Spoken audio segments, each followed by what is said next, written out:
Magandang araw sa inyong lahat. Well, palpak po ang Red Ribbon Committee ng BBM 11+1.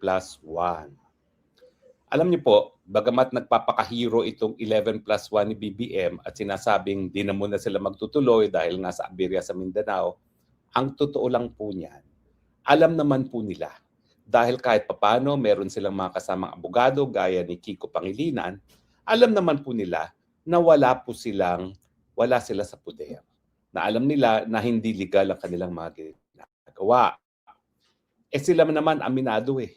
Hindi naman nila napalitan si Alan Peter Cayetano kasi malinaw ang saligang batas, majority of all members of the Senate, so 13. Pero yung mga committee chairman, malinaw din po sinasabi ng Senate rules at saka ng ating saligang batas kung anong quorum. Ang quorum po ay majority of all members of the Senate. Hindi po pwede na ine-exclude nila si Bato at saka si Jinggoy. Kasi yung ginagamit nilang kaso na Avellino versus Cuenco, ang tanging dahilan kaya na-exclude yung isang senador siya nasa Amerika and beyond the coercive powers of the Senate. Wala naman pong indikasyon na nasa Amerika si Bato. Wala ring indikasyon na hindi masuserve ng summons itong si Jinggoy. Kung si Madriaga nga na nakakulong, nakapagtestigo sa Kamara, di ba, doon sa House Injustice Committee, di miski nakakulong si Jinggoy, kung kinakailangan boto niya, pwede siya na humingi ng abiso sa Sandigan Bayan para pabutuhin sa Senado. So hindi po tama na ginagawa nilang majority ay base lamang sa 22 ng Senado, no? Dahil ang sabi po ng saligang batas po ito, all members of each house. So 24 po yan. At ang majority pa rin ay 12+1. Bakit sila kumirap? Unang-una po, merong such a thing as usurpation of authority. Alam po nila yan na habang Senate President si Alan Peter Cayetano, hindi nila po pwedeng palitan ng kahit sinong committee chairperson. Kasi ayon po sa Senate rules, decision po yan ng mayorya. At habang si Alan Peter Cayetano ang Senate President, habang wala pang ibang senador na nakakakuha ng 13 votes for Senate President, ang mayorya ay yung grupo pa rin ni Alan Peter Cayetano. Kaya kunwari na lang, sabi ni Kiko Pangilinan, dahil siyang abogado doon sa grupo nila, consultative meeting ang ginawa nila. Kasi kapag hindi, pwede silang madali ng yung criminal sinasabi ko nga po, no, na ano yung top ko, usurpation of authority, at hindi lang po yan, pwedeng graft yan. Kasi lahat ng gastos na i-authorize nila, pati mga pagkain sa hearing, kung sino man ang pumirma, magiging graft po yan. Kasi wala pong kapangyarihan ng kahit sinong pumirma para sa gastos ng committee na yan na pumirma. Ang pwede lang po mag-order ng pagkain ay yung chairperson ng Senate Blue Ribbon Committee, yan lang po si Pia Cayetano. So bagamat maliit na gastos po yan, pwede silang mag-graft dyan dahil unauthorized expenditure po yan. Kaya naman po hanga ako dito kay Alan Peter Cayetano na para hindi madawit ang mga rank and file ng Senado, nag-offer na siya ng solusyon at temporary habang hindi pa nagkakaroon ng desisyon kung sino talaga ang legal sa kanilang dalawa. Na dalawa sila ni Sherwin Gatchalian na pipirma para kung sino man ang magwagi, ma-honor yung kanilang mga ini-isyong mga tseke. Pero sa totoo lang po, si Alan Peter Cayetano lamang ang mayroong 13 boto. Sa tingin ko po, yung ginawa ni Alan Peter Cayetano na nag-offer na pumirma na rin si Sherwin Gatchalian, yan nga po ay para lang sa kapakanan ng mga empleyado ng Senado at dapat naman po bow tayo kay Alan Peter Cayetano kasi inuna muna niya yung kapakanan ng kanilang mga empleyado, hindi yung politika.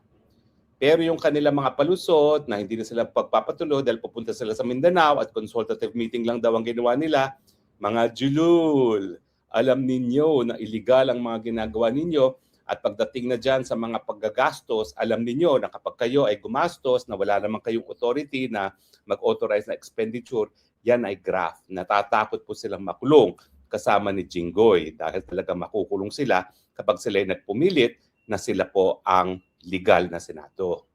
Nagtataka rin po ako kung bakit yung grupo ng IBP na yung presidente pala ay asawa ay kamag-anak ni Congressman Adjong ay nagpupumilit ng kanilang posisyon. Kasi alam niyo po, kung tapat sila sa obligasyon nila bilang abogado, babasahin lang naman nila yung Avellino versus Cuenco.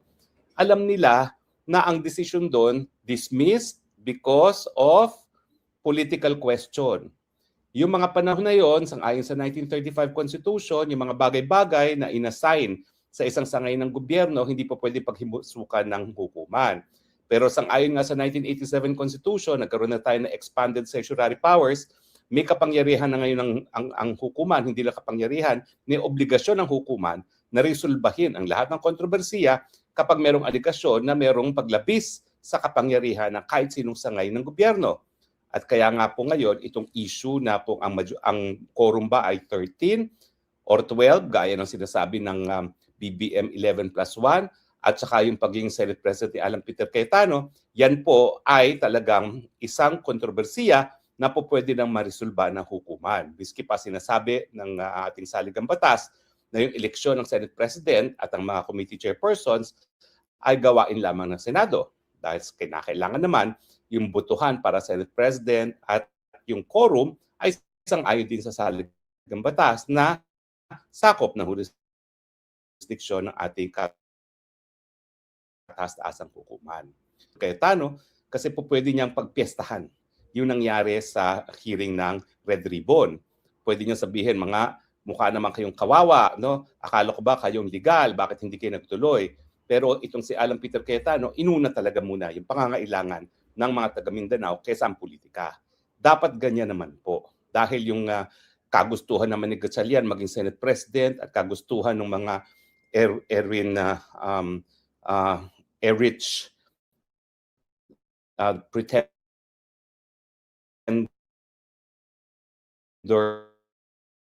Bender Tulpo na talaga nakadeliver din ng dalawang maleta sa dalawang pagkakataon, dapat isang tabi muna.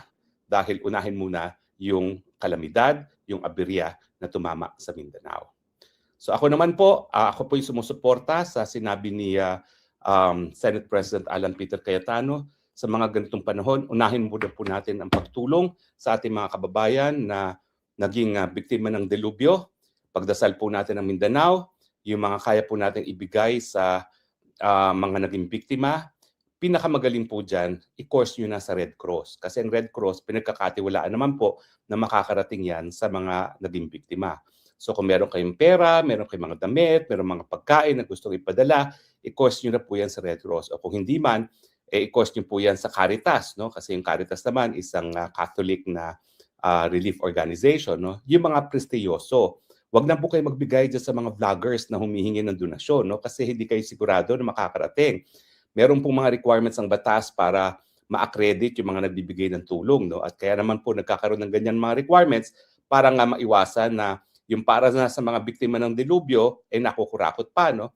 So sa akin, ang rekomendasyon ko po, either sa Red Cross, sa Caritas, o di naman po sa opisina po ni Vice President Duterte. Dahil si Vice President naman po, malawak ang kanyang network, lalong-lalo sa Mindanao, at sigurado naman po makakarating ang tulong sa ating mga kababayan. So mga kaibigan, suportahan po natin ang posisyon ni Senate President Alan Peter Cayetano. Tulungan po natin ang ating mga kapatid sa Mindanao na naging biktima nitong napakalakas na lindol na tumama po sa kanila. At siyempre po sa mga kapatid natin sa General Santos at sa buong Mindanao, pinagdarasal po namin kayo, kapit-bisig lang po, at kami po ay nakikiramay.